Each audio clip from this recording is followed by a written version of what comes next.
Bueno, buenos días a todos y a todas. Muchísimas gracias, Cuca, por esta presentación.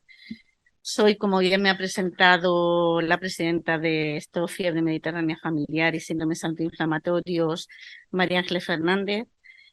Y bueno, yo primero de todo soy persona, luego soy paciente de artritis idiopática juvenil desde los 9 meses de edad, diagnosticada de enfermedad de Still primero. Mis diagnósticos han sufrido muchas transformaciones, pero bueno, hay otras. Y también soy presidenta de una asociación de artritis, ASEPAR, en Sevilla. Soy presidenta de la Federación de Enfermedades Reumáticas en Andalucía y soy presidenta de Fundación Reumatos, que es un proyecto muy importante desde el que estamos luchando juntos, pacientes, entidades de pacientes, sociedades médicas, profesionales, como no, y hemos implicado, estamos en ello, estamos implicando a la sociedad en general, porque efectivamente hoy creo que se está nombrando mucho que solo juntos podemos avanzar de un modo eficaz y eficiente. Gracias a la asociación, Fiebre Mediterránea Familiar y Síndromes Antiinflamatorios, en especial a CUCA, por haberme invitado. Para mí es un honor estar como en esta, la considero ya mi segunda casa, por lo que hablamos juntas, lo que luchamos juntas. En época de jornadas y congresos hablamos muy pocos, nos enviamos WhatsApps, pero estamos en lucha continua y tanto Cuca sé que cuando está en nuestras entidades es su segunda casa como yo, así que es un honor para mí estar aquí. Sin más demora, voy a presentar la mesa, por tanto, bienvenidos a todos también, como he dicho, y gracias. Me toca una mesa muy importante, como es la atención integral en las enfermedades autoinflamatorias, y para ello pues tengo un equipo que es para mí también un honor presentarle, que es el doctor José Iborra. Él es del Servicio de Reumatología del Hospital Universitario Politécnico La FED aquí de Valencia. Luego tenemos a Irene Calatayud, que ella lleva el servicio de medicina interna también de la FED aquí de Valencia. Tenemos también al doctor Ismael Ejarque, que él lleva pues en medicina familiar y comunitaria y es coordinador de genética clínica y enfermedades raras de la Sociedad Valenciana de Medicina de Familia y Comunitaria. Y tenemos a nuestra Ana Collado, psicóloga de Fiebre Mediterránea Familiar y síndromes autoinflamatorios. La mesa la conforman ellos. En primer lugar van a hacer una pequeña intervención pues para ver el abordaje de estas enfermedades desde cada una de sus perspectivas, y luego vamos a abrir un debate en el que les haremos algunas preguntas y si da tiempo también plantearemos preguntas por el público. Así que, doctor Iborra, adelante cuando usted quiera. Muchísimas gracias a todos. Bueno, en primer lugar, dar las gracias a la CUCA en especial y a la Asociación Española de Fiebre Mediterránea Familiar y Enfermedades Autoinflamatorias por haberme invitado a estar aquí. También por su amable presentación. Eh, Vamos a ver, yo desde mi punto de vista lo que voy a intentar es explicar qué hacemos, ¿no? Porque yo creo que es bueno, aunque lo ha explicado en parte la doctora Calvo, qué hacemos desde el Servicio de Reumatología de Adultos para atender a los pacientes con enfermedades autoinflamatorias. En primer lugar, es muy importante, son enfermedades que, por lo menos hasta ahora, ¿no? La mayor parte de estas enfermedades debutan en niños, en la edad pediátrica, y la atención inicial, pues la mayoría de las veces ha empezado en pediatría. Pero llega un momento en que se produce un cambio, que es el cambio a la atención adulta. Y es importante que el sistema sanitario, la atención responda a ese cambio en una edad que a veces es difícil.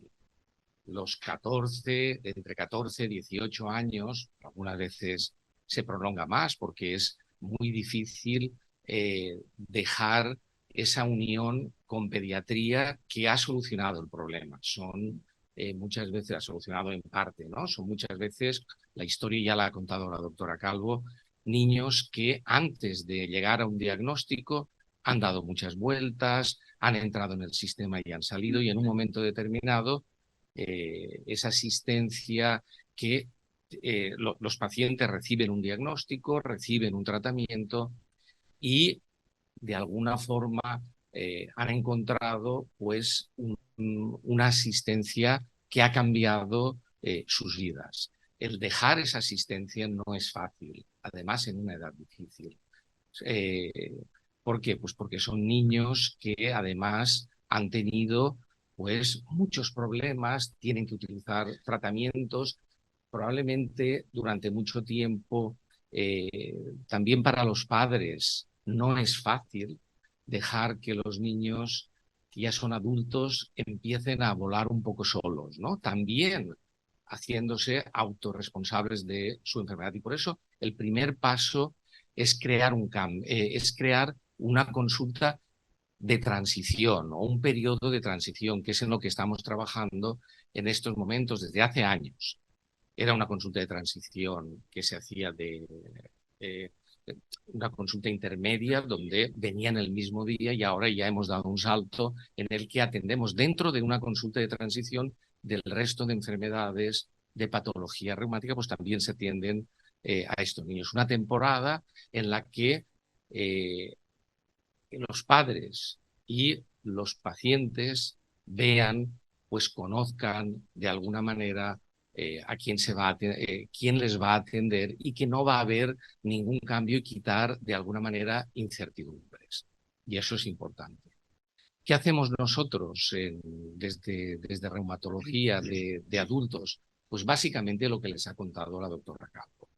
Intentar que la enfermedad, controlar, son enfermedades que la mayor parte de las veces cursan en brotes, intentar controlar los brotes.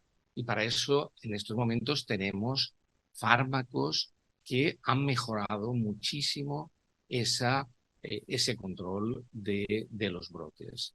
Pero por otra parte, tenemos que controlar también lo que pasa entre los brotes. Es decir, que es muy importante saber que entre los brotes no persiste una inflamación que a la larga va a producir un daño orgánico, va a producir un aumento del riesgo, que sí que se va a manifestar en el adulto, un aumento de riesgo cardiovascular. Esa inflamación crónica puede provocar aumento a la larga, aumento de infartos, aumento de pues otras enfermedades relacionadas con esa inflamación crónica, que favorece que que las arterias, en las arterias crezcan plaquitas de ateroma, etcétera. Si nosotros conseguimos controlar la enfermedad y conseguimos controlar la enfermedad crónica, disminuyen ese tipo de riesgos. De hecho, hay trabajos en los que se están dando estos tratamientos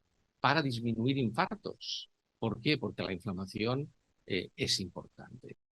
Entonces, otro aspecto que ha comentado, pero que es muy importante, y es muy importante reservarlo, hacer hincapié en él, es algo que me han comentado antes mientras estábamos ahí fuera. Bien, tienen estos tratamientos, es verdad que va el paciente y dice, ¿cómo está? Muy bien, porque en general son tratamientos que son eficaces, pero muchas veces, pues no, entre esas dos visitas, pues hay brotes. Y por eso es importante ese diario, ese AIDAI, que se rellene de verdad, aunque nosotros preguntamos, ¿cómo ha estado desde la última vez? Pero tener un reflejo adecuado de cuántos brotes ha habido, de la intensidad de esos brotes, pues es muy importante. A veces se nos olvida el llevar el calendario, pues porque afortunadamente muchas veces está bien durante muchas temporadas de tiempo, pero para nosotros es muy importante saber qué está pasando. Por ejemplo, pues muchas veces son fármacos que se dan una vez al mes. entre, por ejemplo, el que ha comentado la doctora Carmen, que conocen canakinumab, que se puede dar desde una vez al mes hasta una vez cada 8 semanas, más o menos. ¿Qué pasa? Pues que a veces das un tratamiento y empiezo a encontrarme mal la semana anterior del tratamiento. Se puede ajustar la dosis de tratamiento, se puede añadir algo más. Entonces, para nosotros es importante que desde los pacientes también y pues se tenga el hábito de rellenar esos cuestionarios que son importantes. Nosotros, por otra parte, en la consulta de adultos, sobre todo a los pacientes que llevan estos tratamientos avanzados, que son caros, sí que les creamos un dispositivo, un flujo de asistencia especial en el que el paciente viene a nuestras consultas en pediatrías, en el hospital de día. Nosotros tenemos lo que llamamos una consulta de hospital de día, donde el paciente viene, se pone el tratamiento, a la vez pasa la consulta del médico, casi siempre, en este caso soy yo porque me encargo de esa patología, no siempre, pero casi siempre, de este tipo de patologías, y de tal manera que conseguimos una atención bastante completa. Tienen también una enfermería una enfermería de referencia y además aportamos pues un correo, porque es verdad que somos conscientes que el acceso a nuestro hospital a través del teléfono no es fácil muchas veces. Entonces damos un correo que criba que primero revisan nuestras enfermeras y si no lo puede solucionar ella, lo que hace es que nos da a nosotros el correo y nosotros lo que hacemos es llamar por teléfono a los pacientes. También el día antes de venir, nuestra enfermera lo que hace es llamar a los pacientes para ver si se encuentran bien, porque si no se encuentran bien por cualquier otra patología, tienen cualquier otro problema, lo que se hace es retrasar algo la consulta. Y eso sería un poco lo que nosotros hacemos desde reumatología. Intentar, y luego tenemos otro sentido que es muy importante, que tenemos yo creo que todos los que estamos aquí, es que estas enfermedades estamos continuamente en una necesidad continua de estudiar y de aprender, porque cambian continuamente, cambian los tratamientos. Y esa es un poco, en resumen, lo que hacemos, ¿no? Y desde nuestro punto de vista, somos conscientes de lo que comentaba, de que los pacientes, lo que comentaba antes Cuca, que los pacientes muchas veces nosotros los vemos una vez al mes, o una vez cada 2 meses, o una vez cada 3 meses, cuando utilizan probablemente pues otro tratamiento que no exige, por ejemplo, la colchicina, que no exige un periodo de seguimiento tan estricto, pero en medio pueden pasar cosas. Es importante facilitar ese acceso a nuestras consultas, realizar los controles adecuados. Y luego son pacientes en general jóvenes que tienen una actividad educativa, están en esos momentos muchas veces en la universidad, muchas veces o trabajando, en estos momentos en un mundo laboral difícil que ya de por sí en muchas ocasiones se pierden, se tienen que coger bajas cortas, más o menos cortas, por esos brotes de la enfermedad. Pues cuando el paciente está estable, muchas veces lo que intentamos es hacer consultas también telefónicas, si el paciente quiere. No es porque nosotros no queramos ver a los pacientes, sino muchas veces para facilitar a los pacientes que sigan con su vida habitual. Y eso era un poco lo que les quería transmitir, ¿vale? Y luego ya entramos un poquito más en los detalles. Muchas gracias, doctor Iborra. Adelante, Irene. Gracias. Bueno, buenos días a todos. Bueno, primero, dar gracias a Cuca por invitarme a la jornada. Es la primera vez que estoy en un foro de pacientes. Normalmente no suelo hablar con todos, ¿vale? Los pacientes en la consulta de uno en uno sí. Y bueno, pues estoy encantada de estar aquí con vosotros y yo me he apuntado un poco lo que os quería decir por no irme por las ramas, que si no tengo tendencia. ¿Vale? Yo soy médico de adultos. Normalmente pues vemos pacientes que pues se diagnosticaron en la infancia y han acabado con nosotros, o que se han diagnosticado de mayores, ¿vale? Que cada vez tenemos más, porque tenemos más disponibles los tratamientos, bueno, los diagnósticos genéticos, y están apareciendo cada vez más, pues hay como un tsunami ahora de diagnósticos de patología autoinflamatoria. Nosotros llevamos ya por 50 distintos y la verdad es que estamos un poco abrumados, ¿vale? Con tanto conocimiento. A ver, mi intervención la quiero dirigir un poco más a esa otra parte más de lo que es la cronicidad, ¿vale? Al final, si recordamos la definición de síndromes autoinflamatorios, pues son enfermedades, un grupo de enfermedades crónicas, ¿vale? Esto es lo que las define la mayoría, hay una excepción, ¿vale? Pero son crónicas y tenemos esos episodios recurrentes de inflamación sistémica que conocéis de sobra, con fiebre, con artritis, con serositis, con irritación cutánea, sin que tengamos una causa infecciosa, neoplásica o autoinmune. Esta es la definición que todos conocéis. Es una enfermedad crónica. El tratamiento a día de hoy no nos cura, ¿vale? No nos cura. Lo que conseguimos es que se reduzca el número de brotes, como bien ha dicho la doctora Calvo, y es verdad que, bueno, los pacientes digamos, al reducir el número de brotes, disminuimos el daño, la pérdida de función de órganos, también disminuimos, por suerte, el riesgo de amiloidosis, de esa temida amiloidosis que tenemos ahí todos siempre como en la recámara, pero también queremos con el tratamiento mejorar la calidad de vida. O sea, al final, los pacientes lo que quieren es poder hacer una vida normal, una vida que hubieran querido hacer si no hubieran tenido la enfermedad, ¿vale? Poder hacer vida laboral, vida familiar, sin estar con las limitaciones que supone estar con brotes repetidos de encontrarme mal de forma recurrente, ¿vale?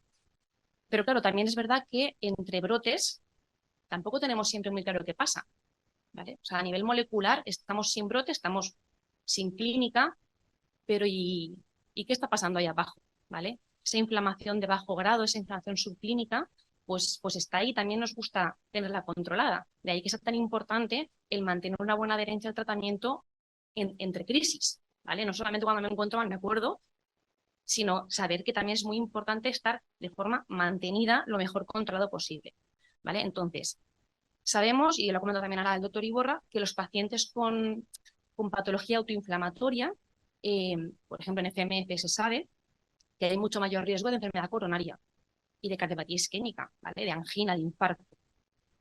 Esto lo sabemos, y aunque no sabemos muy bien la vía patogénica clara, sí que todos un poco pensamos por sentido común que es esta inflamación mantenida, exacerbada, la que hace que tengamos este riesgo aumentado, ¿vale? Entonces, si de por sí tenemos ya una serie de cosas generales que decimos a la población, pues eso, para evitar esta enfermedad cardiovascular, que al final es la que nos va a llevar a todos a morir. Es decir, el 80% de la población en nuestro medio se muere de enfermedad cardiovascular.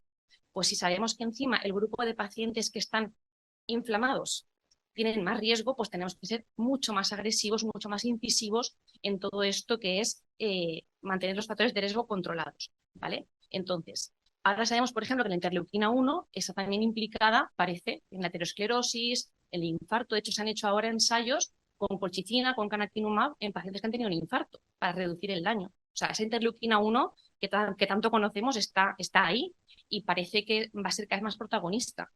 Pues si nosotros la tenemos per se, por nuestra condición genética ya disparada, pues imaginaos cómo tenemos que ser con todo lo demás, ¿vale? A mí cuando me preguntáis en la consulta, bueno, y yo, aparte de tomar el tratamiento, que eso es de perogrullo, ¿vale? ¿Qué más puedo hacer? O sea, ¿hay algo que yo pueda hacer para encontrarme mejor, para tener una mejor vida? Bueno, pues sí, ¿vale? Hay una serie de cosas que podemos hacer, ¿vale? La genética es la que tenemos, pero luego está la epigenética, está el ambiente, están tus hábitos, que eso también determina lo que tú después expresas, lo que llamamos el famoso fenotipo, ¿vale? O sea, tú también puedes hacer cosas por intentar estar mejor, que no solamente es tomarte el tratamiento, ¿vale? Entonces, lo primero que decimos, y esto es, pues eso, población general, y en vuestro caso, no es que sean recomendaciones, es que yo creo que es casi una obligación. No fumar, no beber, ¿vale? Estos dos son dos tóxicos que nos vienen fatal, ¿vale? Que inflaman. Llevar una dieta saludable, ¿vale? Dieta, tanto que se llama de la comida real, ¿vale? Sin tampoco llegar a obsesionarnos a la ortorexia, pero sí que es súper importante hacer una dieta saludable, ¿vale? Priorizar verdura, fruta, legumbres, minimizar lo que podamos los procesados, ¿vale? Al final no es tanto lo que hago un día, ¿vale? Si voy a un día a hacer una celebración, evidentemente pues es un día y eso no determina tu salud, lo que haces un día, pero sí lo que haces todos los días, ¿vale? Al final esto es una cuestión de 365 días al año y lo importante es lo que haces de forma habitual, no el día que sacas a tu prima, ¿vale? Y luego, muy importante, hacer ejercicio físico. Es una cosa que no tenemos muy en cuenta, pero que es súper importante, ¿vale? El ejercicio físico extenuante se ha visto que puede ser promotor de un brote, ¿vale?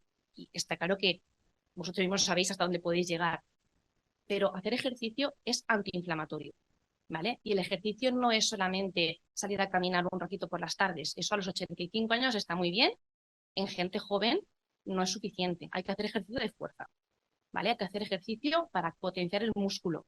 El músculo libera una serie de citoquinas antiinflamatorias, que aparte nos traen muchos beneficios de prevención de osteoporosis, de mejor salud mental, ¿vale? Al final tenemos endorfinas, o sea, nos hace sentirnos mejor. Pero es que hay muchos estudios que en enfermedades reumáticas, en enfermedades de inflamación crónica, el ejercicio es súper beneficioso. Así que 3-4 veces por semana hay que incluirlo en nuestro estilo de vida, ¿vale? Y bueno, un poco por terminar, yo quería deciros que yo pienso siempre que aquí el actor principal de esta historia es el paciente, ¿vale? Que no podemos reducirlo todo a voy al tratamiento, me tomo lo que me ha dicho el médico, lo veo 3 veces o 4 al año y esto es todo, ¿vale? No, o sea, aquí hay que empoderarse, ¿vale? Hay que tomar un poco, pues eso, hay que dejar esa parte de la medicina paternalista, de el paciente recibe la información, recibe el tratamiento y no me implico con nada más. No, esto no puede ser, ¿vale? El paciente tiene que ser el actor principal. Y para esto yo creo que es súper importante también el movimiento asociativo, ¿vale? De hecho, por eso estamos aquí. Al final, las enfermedades minoritarias, pues digamos que tenemos poco margen de maniobra como individuo, ¿vale? Al final, tú con tu médico puedes hablar del tratamiento que vas a llevar en tu caso, individualizado, según tu analítica, según cómo estás, según tu daño. Y probablemente tendrás el mejor tratamiento que tengas indicado, porque en España en esto somos unos privilegiados, ¿vale? Y no tenemos grandes restricciones a la hora de poner un tratamiento. Pero es verdad también que la situación económica es la que es, ¿vale? Y no es que sea muy favorable en estos momentos. Imagino que, pues, sabéis, o si no lo sabéis, os lo digo, que, por ejemplo, hay una orden de no financiación de canakinumab en enfermedades TIL del adulto, ¿vale? Esto me consta que ha podido ser un problema en algunos pacientes, ¿vale? Que al final se puede pelear, se puede luchar, se puede conseguir el tratamiento, pero si no tenemos capacidad de actuar en las decisiones que se toman, no de forma individual, sino como grupo, ¿vale? Al final se toman en despachos donde no tenemos esa capacidad de influir, ¿vale? Pues yo creo que lo tenemos que hacer como asociación, ¿vale? Al final no se trata tampoco de que nos hagamos virales, porque tenemos dificultad a ser virales porque no somos muchos, pero sí que tenemos que ser visibles, ¿vale? Hay que ser visibles y hay que ser reivindicativos, porque al final pues nos puede tocar, pues eso, que tengamos un problema y no podamos encontrar una solución porque no nos hemos movido cuando estábamos bien, ¿vale? Así que os animo a seguir participando y nada, cualquier cosa, cualquier pregunta, pues para eso estamos aquí hoy, ¿vale? Gracias. Pues adelante, doctora Ijarque. Pesa un poquito para mí. Buenos días. Ante todo, muchas gracias por la invitación que me habéis hecho para estar aquí en esta mesa. La fiebre mediterránea familiar y los síndromes autoinflamatorios son obviamente enfermedades genéticas y raras. Ya sabemos que el 80% de las enfermedades raras son de causa genética y en ese contexto es muy importante la genética, ¿no? Bueno, ya desde el punto de vista del médico de familia y el pediatra de atención primaria, cabe decir que en el programa formativo del MIR de Medicina de Familia, es decir, lo que tenía que saber un MIR de Medicina de Familia, en ese programa formativo de 2005, que es la última edición del programa formativo, no se incluían las habilidades y competencias en genética clínica, pero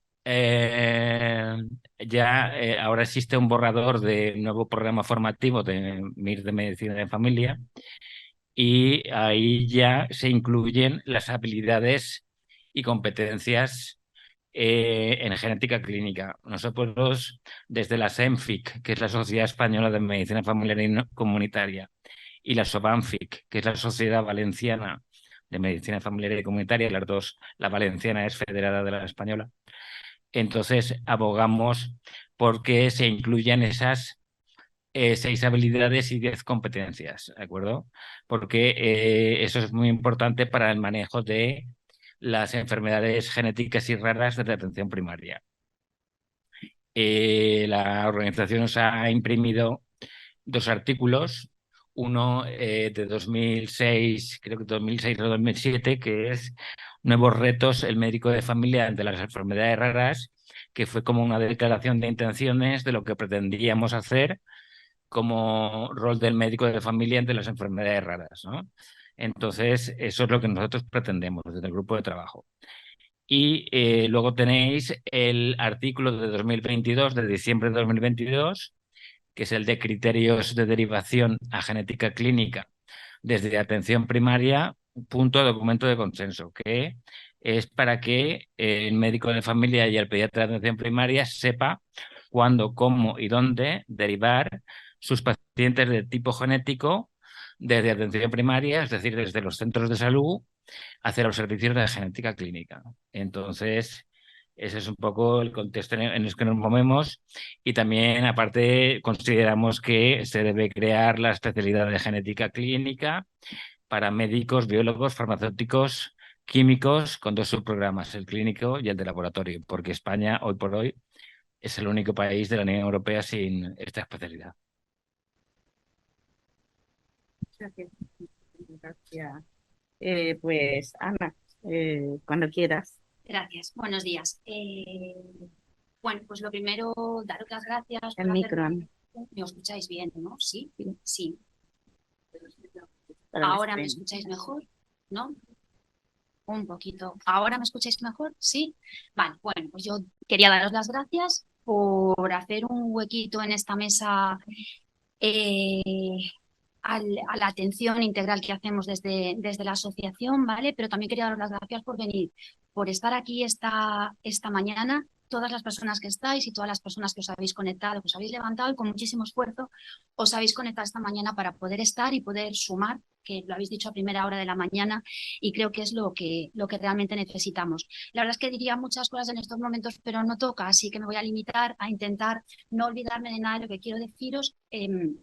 Para poder explicar cómo entendemos nosotros o cómo hacemos la atención integral desde la asociación. Todo comienza con una demanda, con un contacto con esto. Este contacto puede ser a través del teléfono, de un email, del Messenger, del Facebook o de la manera que os podáis imaginar, de esa que podéis estar pensando, por ahí también nos puede llegar una demanda. Quien atiende esa demanda de esa persona es desde el Servicio de Información y de Orientación. Recogemos unos datos básicos, hacemos mucho hincapié en el tema de la protección de datos, porque no vamos a empezar a hacer nada hasta que no tenemos esa protección de datos recogida, y empezamos también a informar sobre cuál es nuestra cartera de servicios, qué cosas podemos hacer y qué importante es esto del asociacionismo y esto de sumar que estamos hablando esta mañana. A partir de ahí, de tener estos datos y esa protección de la información de protección de datos, como os digo, ¿vale? Lo que se realiza es una valoración técnica. ¿Bien? Sí. Sí, una valoración técnica donde intentamos ver los objetivos de trabajo con esta persona y cómo podemos resolverlos. A veces los resolvemos con una información general. Seguro que muchas de vosotras, de las personas que estáis aquí o algunas que estáis conectadas, habéis recibido un email pues intentando contestar de una manera genérica a cuestiones sobre la enfermedad o sobre tratamientos o sobre prestaciones sociales o sobre el campo laboral o sobre el tema educativo. Sí, creo que voy a tener una pequeña batalla con el micrófono, ¿verdad? A veces no contestamos a través de esta información genérica, no es suficiente y lo que hacemos es pues plantearnos el trabajar a través de los programas con los que contamos. ¿Qué programas contamos? Jorge, si me pones por favor la transparencia, me ayudará a explicarme mejor. Espera, si tú la tienes, no te muevas. es la que decía mesa redonda.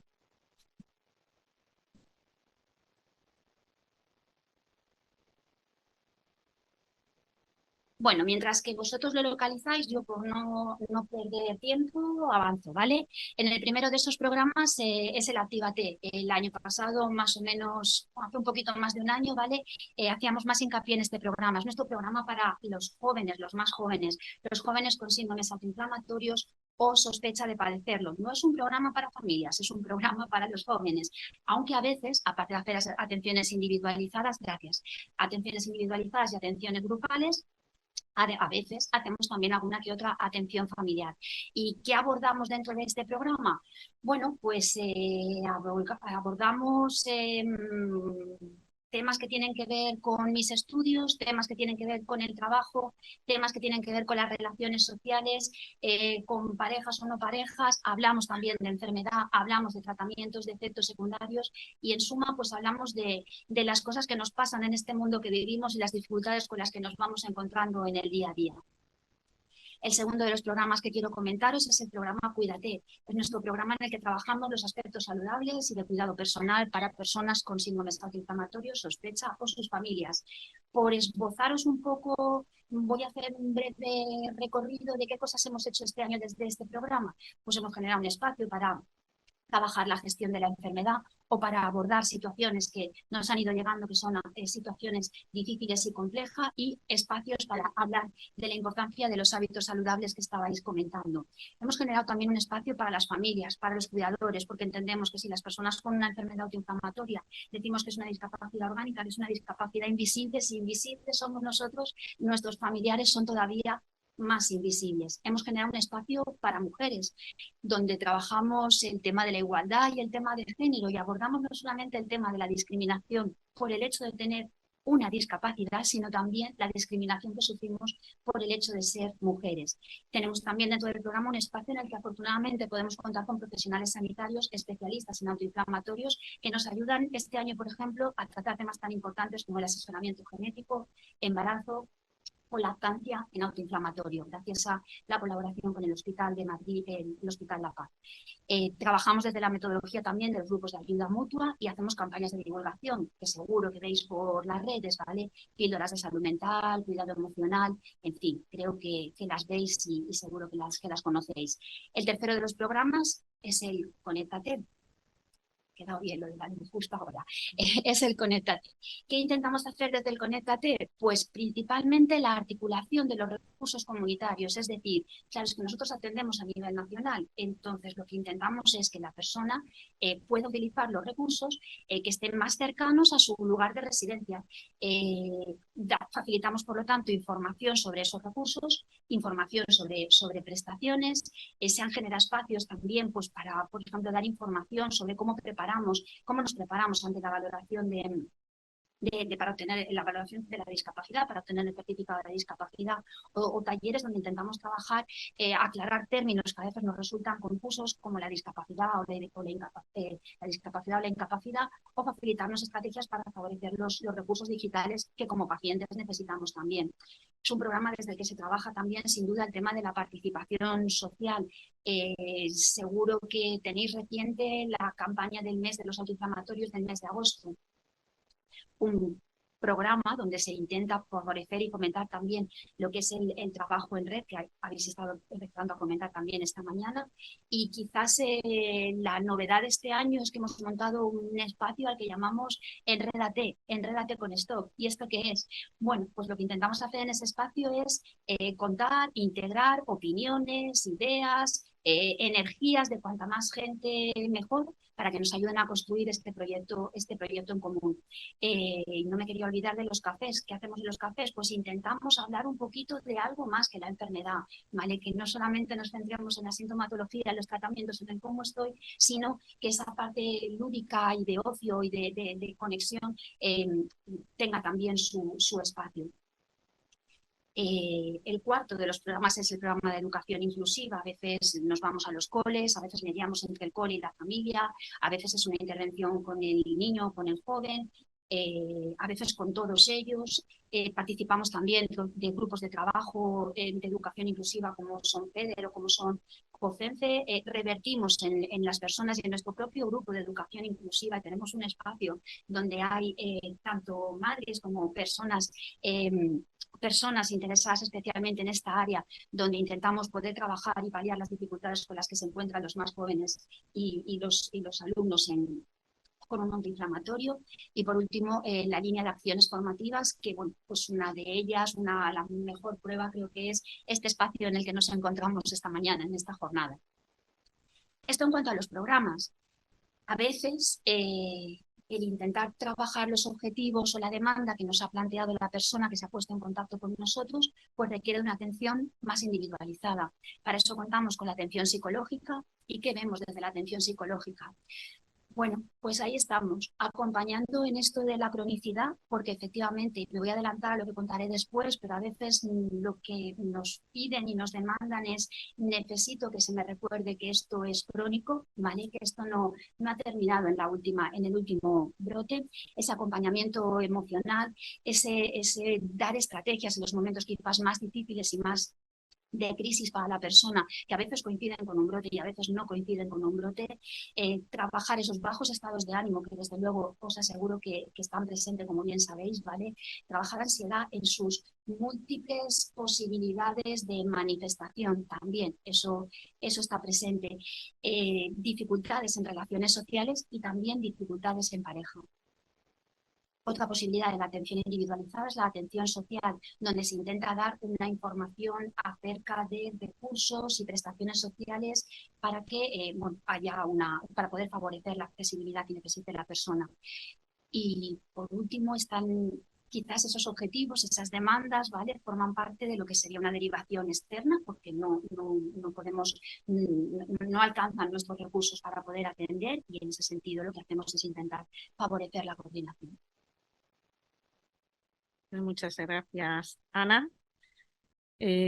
Como habéis podido ver, hoy estamos concentrados, pero como somos pacientes, sabemos entre líneas todo lo que cada uno de los intervinientes necesitaríamos un día entero.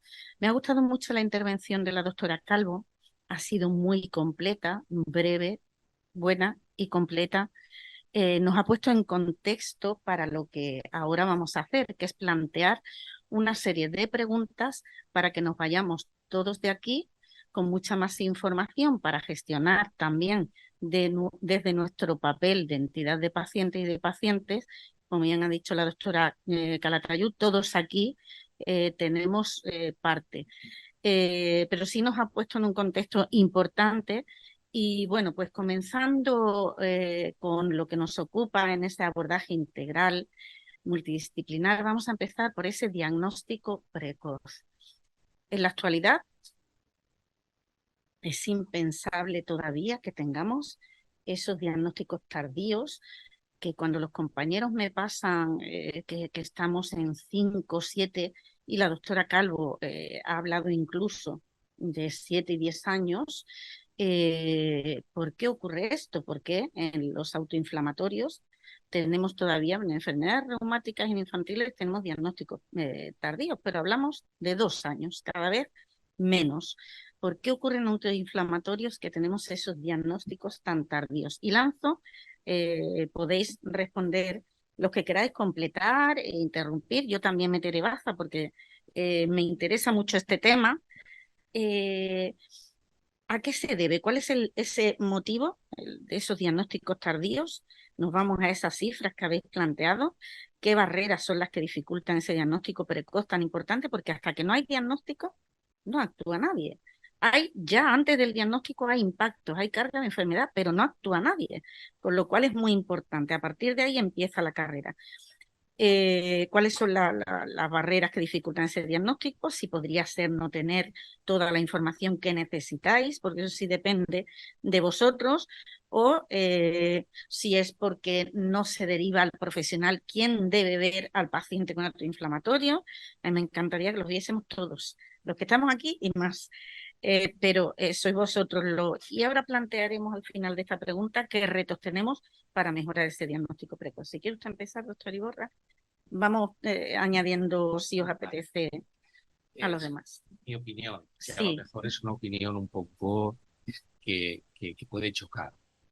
Yo creo que el diagnóstico es difícil porque los médicos somos humanos y pensamos como el resto de los humanos. Es decir, la forma de manejarnos en la vida y los médicos, como aprendemos, porque si no hacemos eso, probablemente al final, bueno, la forma es eh, para poder dar diagnósticos rápidos, los médicos lo que hacemos es pensar siempre en lo más frecuente.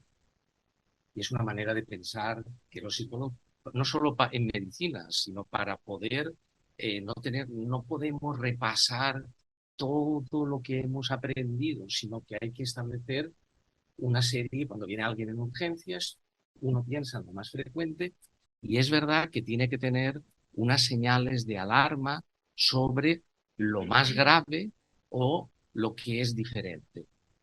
Claro, si un médico siempre piensa en lo más raro, será muy brillante una vez y lo hará mal 1000 veces. Y ese es el problema de las enfermedades raras, que la historia es que siempre los primeros diagnósticos el médico intenta ver los síntomas y lo intenta encuadrar con el esquema mental que él ha aprendido.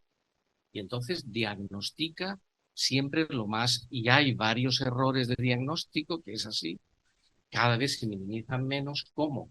Pues con esos signos de alarma.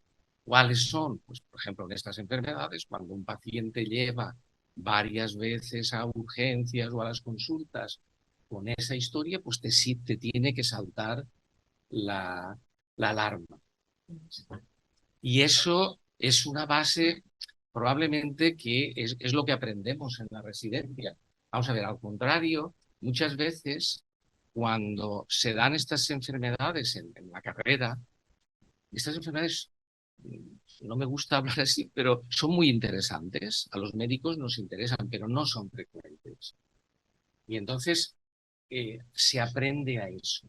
Es decir, diagnosticar lo más frecuente, tener alarmas para que no se te escape un infarto, tener alarmas para que no se te escapen estas enfermedades. Y la única manera es pues que cada vez estas enfermedades entren dentro de esas banderas rojas. Esa es un poco mi opinión. Y luego muchas veces el sistema cada vez está más conectado, pero por ejemplo, claro, a mí me ha llamado la atención, pero es esas banderas rojas. Por ejemplo, una paciente, ¿no? que no se había diagnosticado de fiebre mediterránea, habiendo ido a urgencias varias veces con dolor abdominal, apendicitis, endometriosis, pero tenía una bandera roja. ¿Cuál era la bandera roja? Estaba siendo vista, los hijos se están viendo en reumatología pediátrica y ese antecedente tendría que haber hecho saltar rápidamente la bandera. Y probablemente es insistir en la educación en ese aspecto, pero que la forma de pensar de los humanos y de los hombres y de los médicos como humanos es esa. ¿Queréis añadir doctor Ejarte? Sí. A ver, bueno, yo estoy de acuerdo con el doctor Iborra lo que ha dicho, pero además pienso que en pacientes adultos a veces los síntomas no son tan del libro, ¿vale? Muchas veces los pacientes, pues a lo mejor tienen mutaciones menos duras, ¿vale? Y las manifestaciones son como más larvadas y se han acostumbrado a vivir con episodios de dolor recurrente y a lo mejor es que ni siquiera nos han quejado de forma, digamos, llamativa con el médico de cabecera. O sea, nosotros este año, por ejemplo, hemos diagnosticado a una chica que tú miras las analíticas y llevaba 10, 15 años con la PCR y la VSG siempre altas. Pero es que le preguntas y sí, pues sí, me suele doler. Pues sí, es verdad, ahora que lo pienso, pues sí, puede ser que yo no haya sido una mujer muy sana. Pero tampoco ella había considerado que lo que le estaba pasando era anormal. Digamos que lo tenía un poquito como... Entonces, es verdad que cuando un paciente tiene con las cosas muy clásicas, a casi todos los médicos, pues hombre, cuando ya has visto a un paciente que te ha venido con dolor abdominal cada 2 meses, aunque un poco, pues a lo mejor te acuerdas y dices, ostras, a ver si va a ser un autoinflamatorio. Pero muchas veces es que no es tan sencillo. A veces que los pacientes no son tan fáciles, no sois tan fáciles y la sintomatología puede estar un poquito más larvada. Entonces, pues eso, que incluso los encontramos antes que diagnosticamos al paciente ya con la amiloidosis. Y entonces con el retroscopio dices, ostras, es que había algo ahí, llevas 20 años con algo inflamado y no nos hemos dado cuenta nadie, ¿vale? Entonces, por supuesto que es que buscar culpables es difícil aquí porque creo que es una cuestión muy compleja, ¿sabes? Que realmente hay muchos factores que, pues a veces falta de conocimiento y muchas veces también falta pues eso, de sintomatología muy clara, muy clásica. Al menos en adultos, en niños es bastante diferente. Sí, bueno, quizá yo quisiera hablar de 3 aspectos brevemente. Uno es que hubiera estado bien que hubiera venido también un pediatra. Ah, sí. Ah, perdón.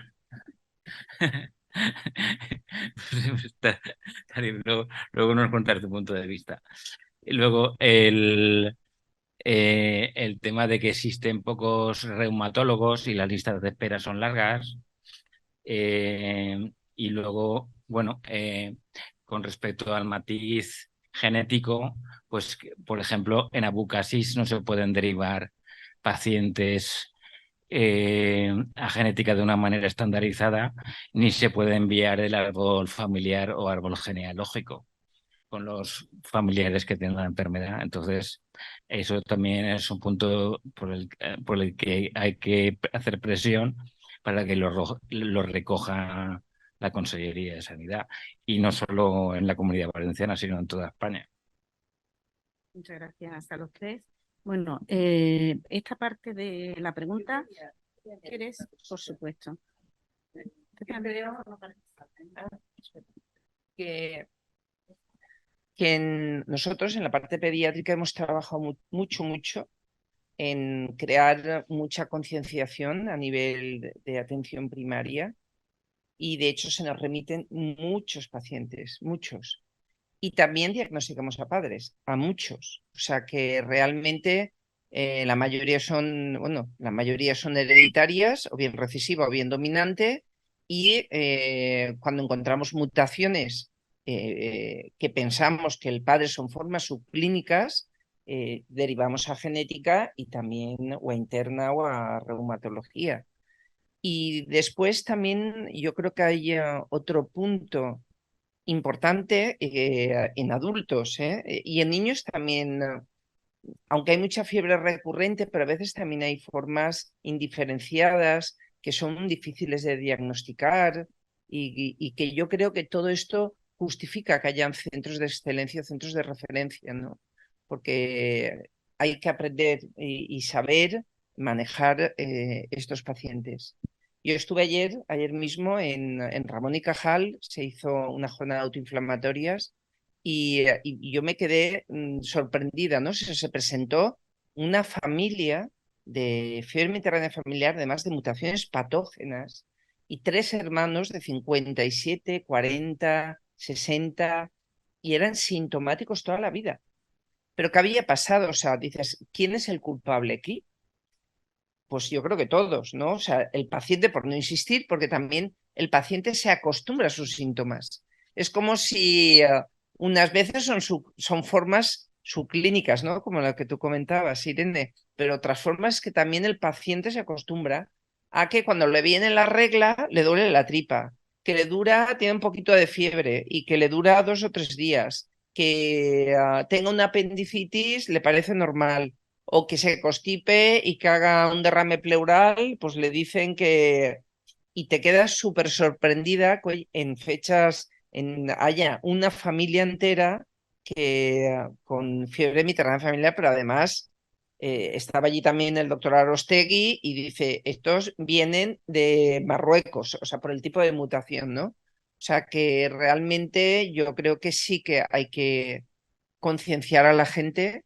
Nosotros aumentar el conocimiento, por supuesto, yo creo que, y sobre todo, yo creo que el tema de primaria, del médico de familia en adultos, es muy importante para hacer la detección de estos pacientes. Muy bien. Continuamos, que hay muchas más preguntas.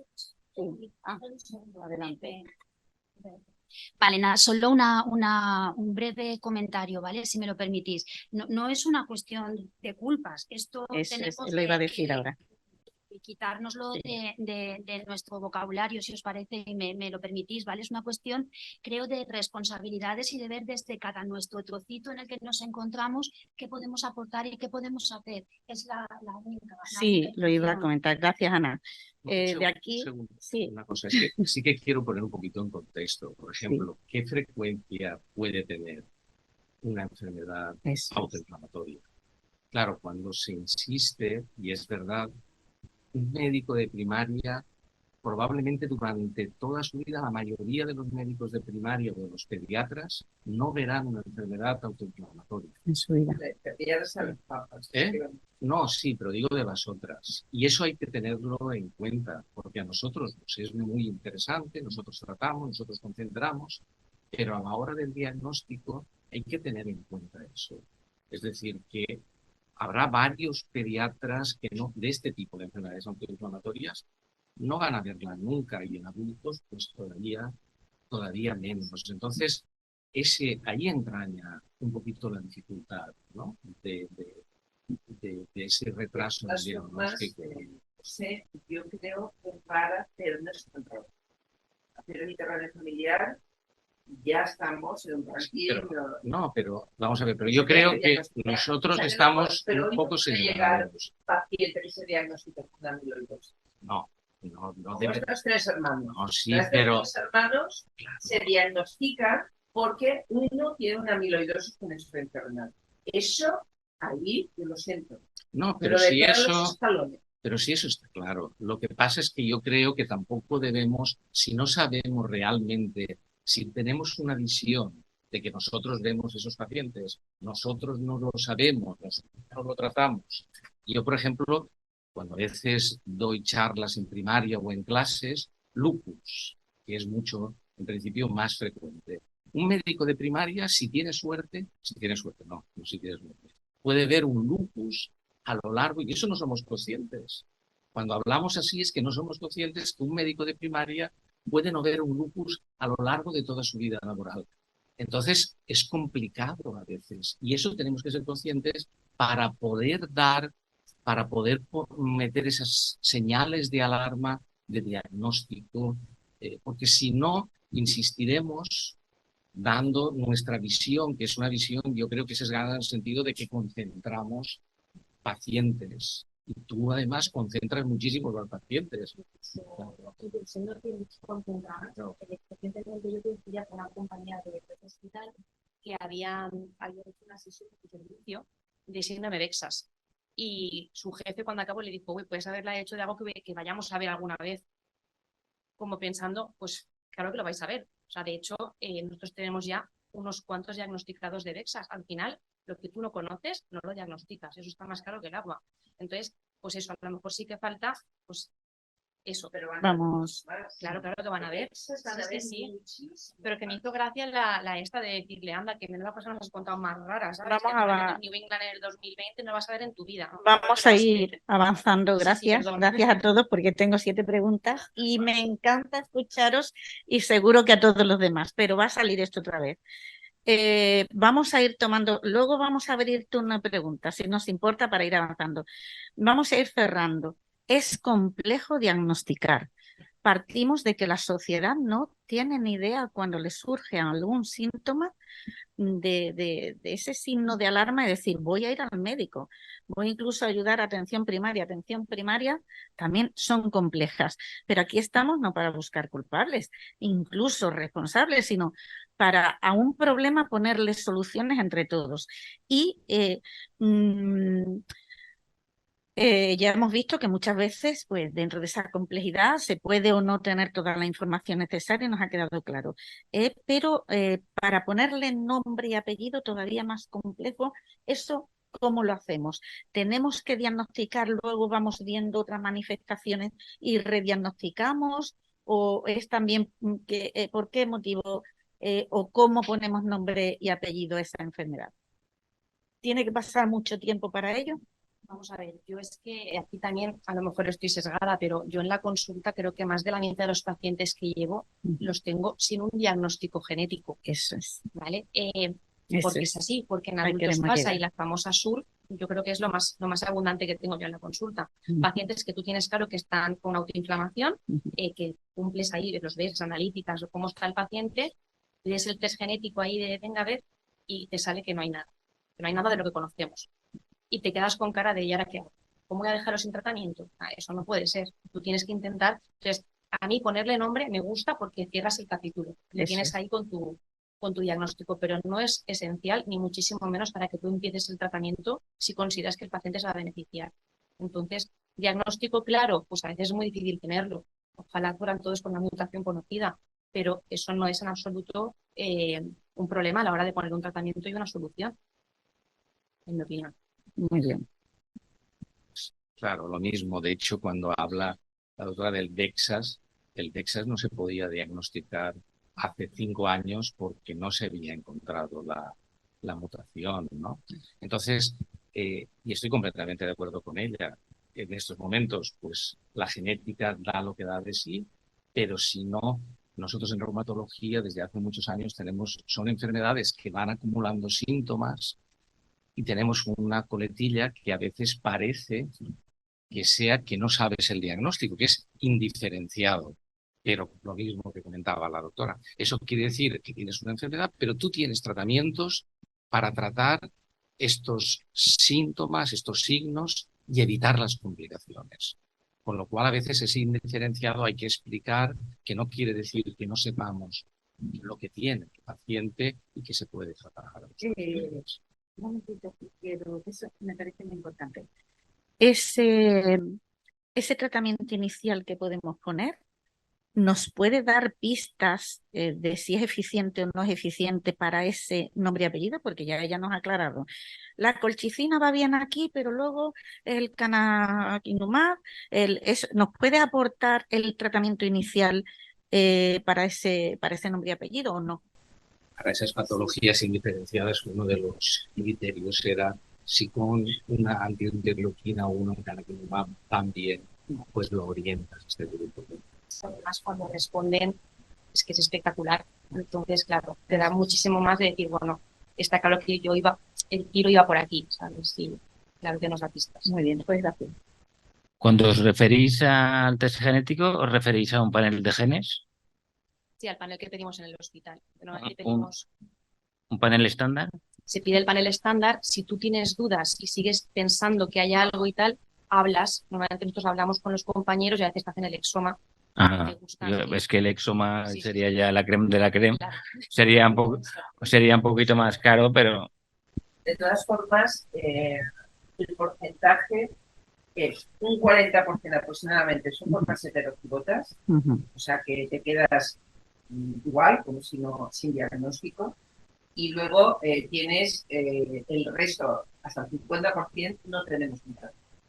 O sea que el 50% de los pacientes que nosotros llevamos en la consulta no tienen mutación patógena sobre la enfermedad autoinflamatoria.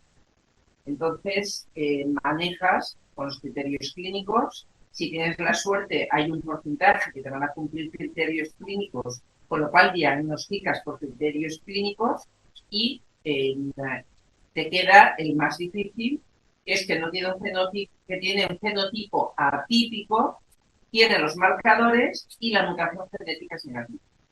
Y ese paciente te quita el sueño, o sea, que ahí pues la mayoría de las veces, la mayoría no, siempre tratamos, una vez descartado otras enfermedades, tratamos a pesar de no tener, pero es verdad que siempre tenemos que ser un poco rígidos, ¿no? En el sentido de no equivocarnos y estar tratando algo que no sea una enfermedad inflamatoria. Yo creo que ahí, pues bueno, Anakinra nos puede ayudar, si que podemos hacer como una prueba de un test, o sea, yo trato con Anakinra y veo las respuestas de 24 horas, o sea, como es un tratamiento diario, podemos valorar en 24, 48 horas, 72 horas, si realmente los marcadores que nos estamos viendo responden al tratamiento con bloqueo de IL-1 con Anakin. Y pues bueno, yo creo que es un elemento, una prueba a tener en cuenta, ¿no? Y este grupo de pacientes que son los difíciles, que son los que no son de libros, ¿no? Que son más. Muy bien, pues para ir cerrando voy a pediros retos, pero sí hay una pregunta que a los pacientes, daros cuenta las incertidumbres que se nos abren a los pacientes, por lo tanto, que nadie se me ofenda porque vamos a poner soluciones entre todos, pero sí a las asociaciones de pacientes nos confunde mucho quién tiene que ver al paciente para este diagnóstico. Porque luego nosotros, lo que le vale a la vecina, lo que le vale a tu primo, lo que le vale a tu tío, no te sirve a ti. Puede que sí, pero no vamos a partir de esa premisa. Pero a nosotros si nos llegan, ¿por qué a mí me ven en reumatología pediátrica? ¿Por qué a mí me ven en medicina interna? ¿Por qué a mí me ven en atención primaria? ¿Quién tiene que ver al paciente o quién tiene que diagnosticarlo porque está dentro del diagnóstico? Y pasamos ya os pediría brevedad porque hay 7 preguntas más y me encantaría estar aquí hasta mañana, pero el fin de semana entero no lo vamos a fastidiar. A ver, Adelante. yo creo que al final te ve, pues digamos que pues donde has ido a parar un poco, o sea, a lo mejor si tus síntomas prioritarios son de aparato locomotor, a lo mejor acabas con los compañeros de reuma. Si has venido más por una fiebre de origen desconocido, a lo mejor acabas más en interna. Al final yo pienso, o te ve un dermatólogo, que también muy habitualmente diagnostican pacientes, o ya si es una amiloidosis ya te ve el nefrólogo. Yo creo que da igual la especialidad del compañero que te vea, que lo que importa es que al final que tenga experiencia, que la persona que te ve pues sepa un poco lo que está haciendo y tenga recursos a la hora de poder, pues eso, prescribir, hacerte un seguimiento, o sea, que sea alguien que tenga experiencia. Y ya está, y si tu médico de cabecera se apaña y lo sabe hacer bien, perfecto. Es que al final la especialidad, pues es que esto nadie lo hemos estudiado en la facultad, pero es que estamos aquí, ¿sabes? Esto ha sido todo. Gracias. Sí, yo quería hacer una pregunta. ¿Existe algún documento de consenso sobre los criterios de derivación desde atención primaria hacia reumatología de adultos o pediátrica? Nosotros sí. En Sí. primaria hay criterios de derivación y yo creo que es muy Pero importante. con un documento, un artículo... No a través de la posteridad. Bueno, una Pero revista... a través de primaria sí escrito, en primaria de pediatría. Ah, muy bien. Y luego yo, en eso también sería creo que sí que debe de haber, y creo que tenemos que trabajar hacia ahí, tanto las asociaciones como nosotros, equipos multidisciplinares con muchísima comunicación. Creo que nuestro hospital tiene que tener un comité Esa viene ahora, esa pregunta. de enfermedades autoinflamatorias y luego también, o sea, que los hospitales de nivel 1 o 2 también podamos hacer como una red y pueda haber comunicación. Y creo que es muy importante, o sea, hoy en día no puede haber un paciente que porque le toque, pues no sé, pues cualquier hospital de un nivel 1 no se diagnostica de una enfermedad. Creo que eso sea el médico el que le toque. O sea, el médico tiene que saber. Yo no sé lo que tienes, pero tengo la persona que puede saber lo que tienes, ¿no? Sí, o sea, que nosotros mismos tenemos que crear y facilitar. Olvidarnos los egos que existen entre nosotros, porque hay egos, y eso hace, no, yo sé llevar. No se trata de que tú lleves un HITS, que tienes uno, a un hospital que llevan 20. La experiencia, el manejo, no es el mismo. Aparte de que lo lleves tú, también, o sea que no, el que lo mandes a una unidad de experiencia no quiere decir que no vayas a participar tú en el proceso, ¿no? Y yo creo que es hacia ahí, hacia donde tenemos que ir. Por cerrar la primera pregunta, pasamos a la segunda, están todas relacionadas. Si os parece bien, y en cualquier momento podéis intervenir, porque aquí quien mandáis sois vosotros, no yo. Retos, a mí se me ocurren de lo que estamos, más información social sobre estas enfermedades, el paciente que ayude a atención primaria, que insista, que no se conforme cuando vea que no es normal lo que tiene esos padres de esos niños fundamentalmente. más información para vosotros, más medios también. Ese nombre y apellido que estamos viendo, unos protocolos también, muy importante lo que ha dicho él, protocolos de derivación. Y no sé si queréis añadir algo más en esos retos para disminuir el tiempo de diagnóstico precoz. Centraos solo en eso. Yo diría, por ejemplo, que a mí me llama la atención, pero, por ejemplo, hay muchos hospitales donde no pueden determinar la proteína amiloide. Muchos hospitales de Valencia. A mí me parece que eso es una cosa que sí que tendríamos que... Pues eso. ¿Sabes lo que le ha costado? Sí, lo sé, pero es que... 10 años de pedir amiloide por dirección económica. Claro. Pero al final lo hemos conseguido, y hospitales, por ejemplo, como el Arnau, el Hospital de Elche, o sea, sitios donde no lo pueden pedir. Entonces, claro, si tú vas a hacer el seguimiento de estos pacientes, necesitas tener las herramientas también para hacerlo. Entonces, yo creo que eso es una cosa importante. Muy bien. Pero no está, yo creo que los especialistas que están en ese hospital no priorizan y no solicitan, porque cada hospital tiene un comité y se trata de desarrollar la solicitud y solicitar. Ese tema salió ayer en el Ramón y Cajal en Madrid. Ramón y Cajal no tiene amiloide, la PAP la tiene hace poquito. ¿Por qué? Pues porque no hay personas con dedicación a estos pacientes. Si no, yo le estaba diciendo a Lina, por Dios, solicítalo. En esta familia no tenía amiloide, lo tienen congelado. Digo, ¿pero qué haces con un amiloide congelado? Pero entonces, ¿cómo vas a valorar la respuesta al tratamiento? O sea, que realmente, digo, si no lo tienes es porque tú no estás haciendo lo que toca. O sea, solicítalo, utiliza las vías para pedirlo. Y eso es lo que hay que hacer en todos los hospitales. Pero probablemente es lo que tú decías antes y lo que decíamos, que se tienen que concentrar a la hora del seguimiento en unidades que tengan experiencia. En ese aspecto estoy totalmente de acuerdo. Lo que preguntabas, que es importante, la medicina interna, reumatología. Pues medicina interna, reumatología es como entra, lo importante es que luego haya todos los reumatólogos y todos los de medicina interna, pues probablemente deben de ver a esos pacientes, sino que haya una especialización dentro. Y luego en el diagnóstico, lo que está claro es que el diagnóstico a día de hoy solo se puede hacer en especializada, porque esos son los que tenemos acceso a solicitar las pruebas de evidencia. Lo importante en medicina primaria es lo que habíamos dicho antes, que ellos que sí que controlan además la historia. Si tú has visto un paciente que ha ido a urgencias por una apendicitis, luego tiene fiebre, luego pues ese paciente se debe de entender la luz, ¿no? Y muy bien. Muchas gracias. Bueno, hemos adelantado, voy dando que vamos con retraso. Hemos dado ya algunas respuestas, pero la cronicidad, la atención integral y multidisciplinaridad con el paciente en el centro, creo que hoy en día todo el mundo ya sabe qué quiere decir el paciente en el centro, todos los objetivos, todas las búsquedas.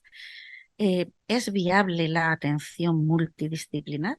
¿Qué dificultades nos encontramos para que sea real? Y ya hemos adelantado algunas cositas. ¿Quién quiere empezar?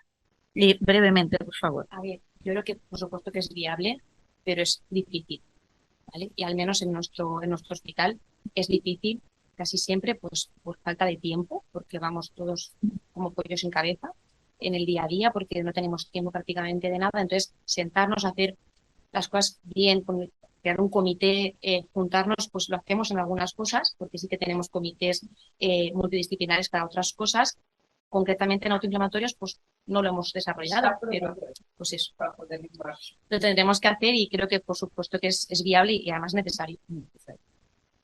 Yo veo que, aparte de nuestras especialidades, yo creo que hay problemas en el dos sobre esa multidisciplinaridad, ¿no?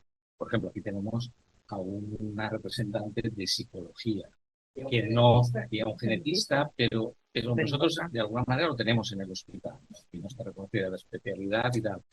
Pero, por ejemplo, fisioterapia, trabajadores sociales, es decir, esa multidisciplinaridad que va más allá de la medicina, probablemente es un factor muy importante que no lo tenemos. Y luego, por ejemplo, en nuestro hospital, más que entre nosotros, pues, por ejemplo, si tú remites a un paciente que necesites en un momento determinado que se vea en nefrología o que se vea en otra especialidad, en adultos, estoy hablando de adultos porque eso no pasa en pediatría, y no es de nuestro departamento, tienes muchas posibilidades de que no se vea. Y eso son, probablemente, dentro de nuestro sistema sanitario, no queda claro, porque se ha desarrollado un poquito, ¿no? Se ha dejado evolucionar, es un sistema que ha funcionado pues bastante bien durante mucho tiempo y se ha dejado evolucionar. No está tan claro si un hospital, pues como nuestro hospital, un hospital terciario, pues para este tipo de pacientes, todos los especialistas que estén implicados, y eso está recogido además en la ley, deberían de participar, pero probablemente pues van muy saturados de sus propias enfermedades y cuando no son del área lo derivan. Y ese es un aspecto importantísimo junto con lo que no es asistencia médica como tal, que es muy necesaria para este tipo de pacientes y para pacientes con artritis. Probablemente es difícil, todo es difícil, está claro, pero dentro de ese organigrama de red sí que pues se podría contar, ¿no? En cada hospital que haya una persona que lleve este tipo de pacientes, que sí que pudiera haber algún tipo de comunicación entre nosotros, ¿no? O sea, que ese equipo de referencia, a su vez, pueda Tener vías de comunicación con fluidas más y rápidas. hospitales. Eso es trabajo, Sí, pero yo creo que que es viable. hacer Muy bien, es súper importante la multidisciplinaridad necesaria, retos. Aquí tenemos un trabajo importante en las entidades de pacientes, nos anotamos esos retos porque creo que debemos trabajar juntos, pacientes y profesionales, en que sea una realidad. Avanzamos. Ana, yo creo que podrías tú respondernos a esta pregunta y si quiere alguien brevemente. Muchos pacientes, cuando ya son diagnosticados, tienen su tratamiento, tienen problemas para asumir que estas enfermedades crónicas son para toda la vida. Es decir, asumir que aunque mejores con el tratamiento, continúas teniendo la enfermedad y ahí tenemos que apelar mucho a estar muy bien informados. ¿Por qué crees tú que se produce esta situación en los pacientes y cómo podríamos mejorarla? A ver, teniendo en cuenta el tiempo, porque creo que hay varios factores, pero teniendo en cuenta el tiempo en el que nos encontramos, si me permitís, o sea, me voy a remitir, hay una mujer con la que trabajaba hace poquito que me decía, Ana, olvidé deciros, ¿vale? Que por favor me recuerden los médicos que esto es crónico, ¿vale? Y me voy a quedar con esa frase de esta mujer porque yo creo que me ayuda a explicar a grosso modo lo que querría deciros con más detalle, ¿vale? A ver, nosotros cuando intervenimos lo recordamos y yo misma os he dicho antes que intentamos acompañar o que intento acompañar esto no se va en un brote, sino que esto es una carrera de fondo, va a continuar hasta el resto de mis días, ¿vale? Pero sí que ayudaría el hecho de que desde vuestras consultas lo recordarais, ¿vale? Aunque a veces quizás puede decir, pues ya se sabe, pero sí es verdad que eso ayudaría. Igual que, si me permitís, ayudaría el tema de los hábitos saludables, que es verdad que se puede entender, que ya lo sabemos, que los pacientes lo saben, ¿vale? Pero es verdad que también hay muchas voces de muchas madres y de muchas pacientes, ¿vale? Que transmiten, si me recordaran, ¿vale? Sobre todo las madres, si me recordaran, me ayudarían a que mi hijo o mi hija pudiera, ¿vale? Por contar de una manera muy breve porque vamos muy mal de tiempo. Muchísimas gracias, por eso le he dirigido específicamente. Creo que sí, que ahí tenemos que apuntarnos todo, que hay que informar al paciente. Sé que es complicado porque cada paciente es un mundo, hay quien no quiere saber absolutamente nada y hay quien quiere saber más que los propios profesionales, pero sí tenemos que estar informados para poder luego actuar en corresponsabilidad. Vamos aumentando. Adherencia terapéutica, ya que hablamos de corresponsabilidad y de multidisciplinaridad, nos dice la OMS, nos dice la Sociedad Española de Farmacia Hospitalaria, yo he estado en el Congreso, el porcentaje de no adherencia terapéutica en pacientes es muy alto en general en reumatología, pero que llega al 50% en autoinflamatorios. Ese porcentaje es muy alto. ¿Se cumple ese porcentaje? ¿Tenéis constancia de ellos? Hablamos, por tanto, del mismo porcentaje que ellos ¿quién puede aportar luz a la no adherencia y por qué? A ver, a mí a mí me cuesta creerme que sea el 50%. 20, 22. No lo sé. Claro, yo cuando veo a los pacientes, yo creo que mis pacientes se toman Se lo lo que yo les toman. digo. O sea, no sé, doy por hecho que, pues sí, que van a tomar el tratamiento y es lo que creo que pensamos todos. Luego ves la realidad, ves los datos, ves los ensayos y dices, pues parece que no es así. Yo qué sé, pues la colchicina a veces no se tolera bien, al final es un tratamiento crónico, es que toda la vida. Entonces yo entiendo que hay fases y hay terapias, o sea, pues eso, temporadas en las que, pues por lo que sea, pues lo dejas, ¿vale? Yo creo que en el adolescente, sobre todo en nuestra vivencia, el niño que empieza a los 4, a los 5, a los 6 años y tiene 16, 17 y sigue tomándose la colchicina, yo estoy consciente de que hay muchos niños que dejan de tomar. Incluso a veces no se enteran ni los padres.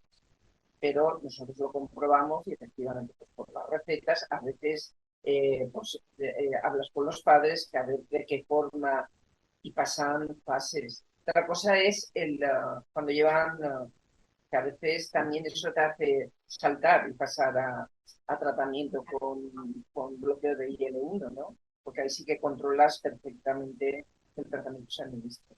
Incluso a veces con canacinumab pasa que no viene. No bien. Pues, ¿cómo se le ha podido olvidar venir a hacer el tratamiento? Pues, No, ahí, por ejemplo, en nuestro caso que la enfermera llama el día antes y lo localiza, y yo creo, en esto no lo he medido, que con canakinumab nosotros tenemos muy poco, tenemos mucha adherencia porque vamos detrás. Es verdad que con colchicina, de hecho, ingresan de vez en cuando pacientes que no sabes, y el paciente te dice, no me he tomado, ¿por qué? Porque estoy bien y dejo de tomarlo. Y lo sabe, ¿no? Pero hay que comprenderlo también, ¿no? Que todos los días el tratamiento. Yo, un mensaje en el tema del tratamiento, ¿no? Están saliendo últimamente artículos de personas, pues, la SESA OSEM, por ejemplo, están suspendiendo tratamientos. O sea, que como que el manejo en optimización, en suspensión, o sea, que todo eso también va a cambiar, ¿no? O sea, que van a haber criterios de qué pacientes podremos optimizar, ir disminuyendo dosis, aumentando intervalo y también incluso en determinados pacientes poder suspender y vigilar, ¿no? Todo eso, pues también, de alguna forma, ese paciente que se encuentra bien, que ha recuperado la salud, que estás pasando el cana ya cada 2 meses, que vas, pues... Y luego, para la adherencia, probablemente sí que hay experiencias con incluso consultas telefónicas de enfermería, recordando tratamientos. Eso en otras patologías da resultados positivos, ¿no? Un poco hablando de eso de la cronicidad, una de las cosas que comenta el paciente es que me tengo que tomar el tratamiento para toda la vida. Yo pongo ejemplo, no sé si sirve, ¿no? Que es que menos para las enfermedades infecciosas, el resto son enfermedades crónicas. Si yo me tomo una pastillita para la diabetes y me dejo de tomar la pastillita, la hipertensión. O la hipertensión o el colesterol. Es decir, que el 90% de nuestras enfermedades son crónicas, con sus diferentes características, ¿no? Un poco para contextualizar que esa enfermedad es crónica, pero como la mayoría, ¿no? Pues Yo sí. solo por aportar, sin desviar la atención de lo que Sí. estáis diciendo, pero yo lo que me encuentro atendiendo a las personas que se acercan a STOP en adultos no es un problema, yo no veo un problema de adherencia al tratamiento, sino un problema de accesibilidad al tratamiento. Lo que sí genera muchísimo problema es que puedan acceder a los tratamientos que les harían disminuir los brotes y la sintomatología a nivel nacional. A nivel nacional. Vale, esa es la pregunta que viene ahora. Esa es la pregunta que viene ahora. Bueno, pues cerramos. Gracias. Cerramos la adherencia terapéutica con el mensaje que nos lanzan aquí los profesionales. Los medicamentos solo funcionan si usted los toma. ¿De acuerdo? Y cuando haya miedo e incertidumbre y que dependa de vosotros la falta de adherencia, preguntad.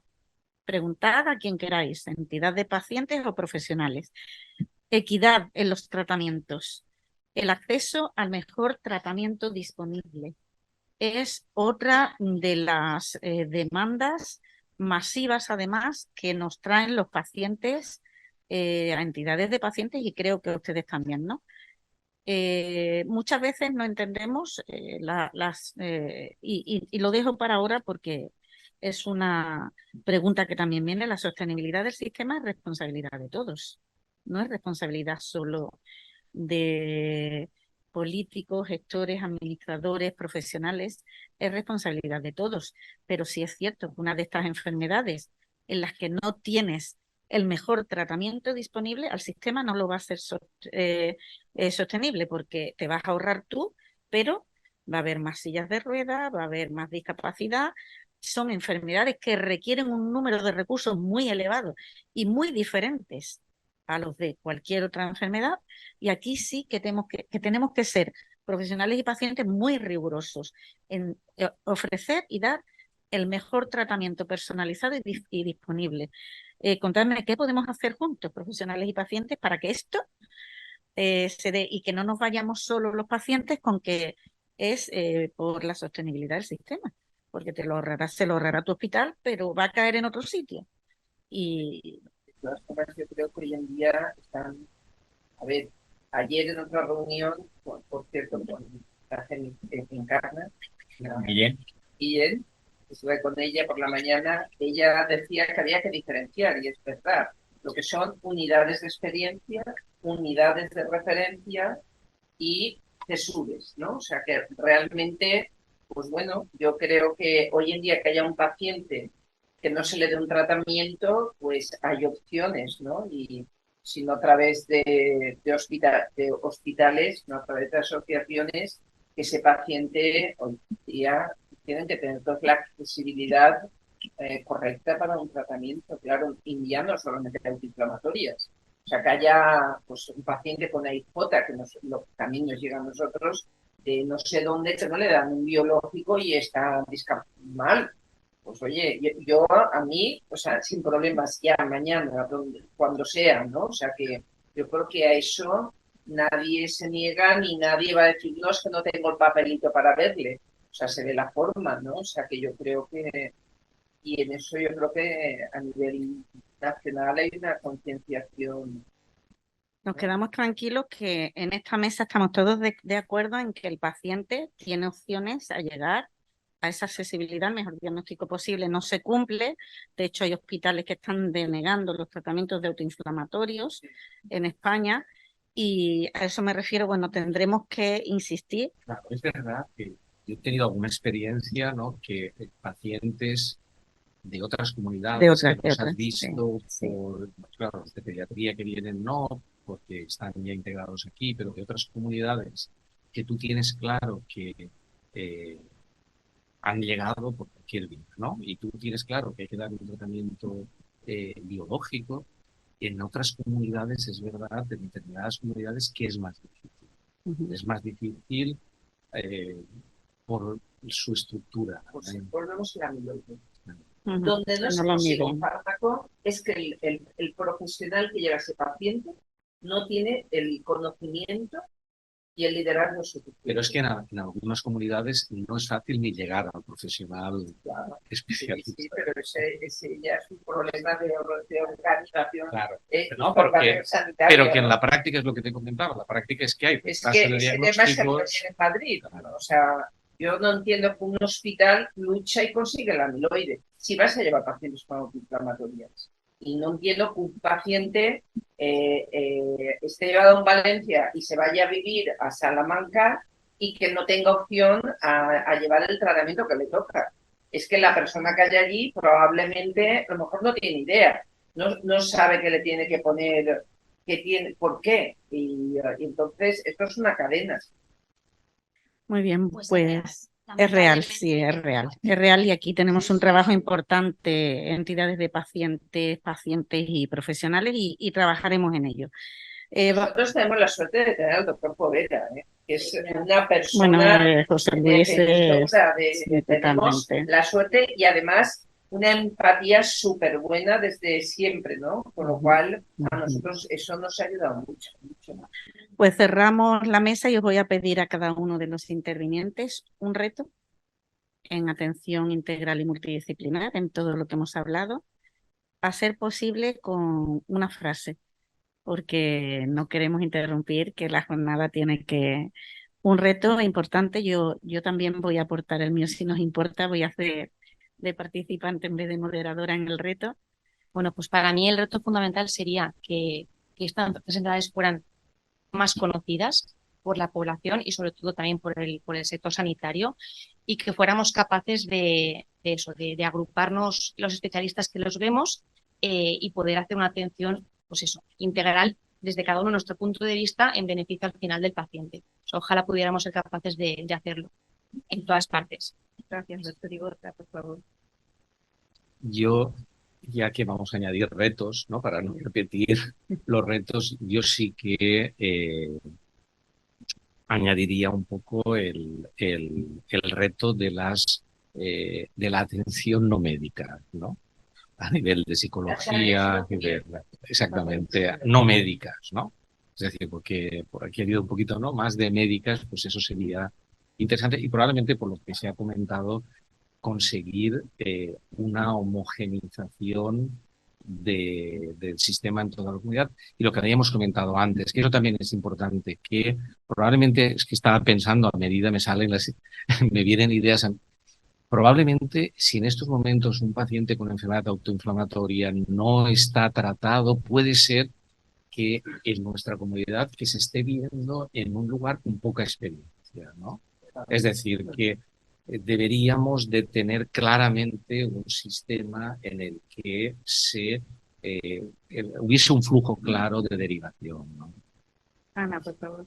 Pues a ver, yo lo primero que me venía a la cabeza ha sido la palabra coordinación en equipos multidisciplinares, fantástico, pero en realidad creo que el reto sería no seguir hablando de que hay pacientes que no están teniendo el tratamiento que necesitan tener y que es el que está confirmado y avalado científicamente, ¿vale?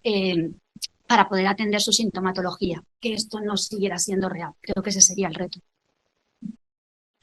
Bueno, mi reto es para los otros tres médicos de esta mesa, a ver qué os parece, que sería escribir un protocolo o un documento de consenso para derivar pacientes desde atención primaria, bien edad pediátrica, bien adulta, hacia los servicios de reumatología. Gracias. A ver qué. Añado No sé. yo el mío, que me voy a añadir como participante. Añado recetar asociaciones de pacientes y que las entidades de pacientes formen parte real de esa coordinación y planificación que también es necesaria de esos equipos multidisciplinares. Muchísimas gracias a todos los participantes, ha sido realmente interesante y fructífera. Y creo que faltaría un reto, ¿no? De la doctora Inmaculada. Ah, sí, por supuesto que la doctora la hemos añadido. A ver, yo no sé, me salen palabras. Creo que hace falta liderazgo, creo que hace falta coordinación, creo que hace falta seguir trabajando, o sea que las cosas no se consiguen por el sistema, o sea, creo que a estas alturas, decir, yo he estado toda mi vida luchando por los pacientes y creo que vosotros también tenéis, yo creo que, como ha comentado antes Irene, ¿no? O sea, que realmente sois los protagonistas, aquí los actores sois vosotros. Y yo creo que daros también ese protagonismo también en esta lucha, en este trabajo de seguir en este camino todos juntos. Muchas gracias. Damos por cerrada la mesa con deberes que nos llevamos y continuaremos luchando. Muchas gracias a todos los participantes.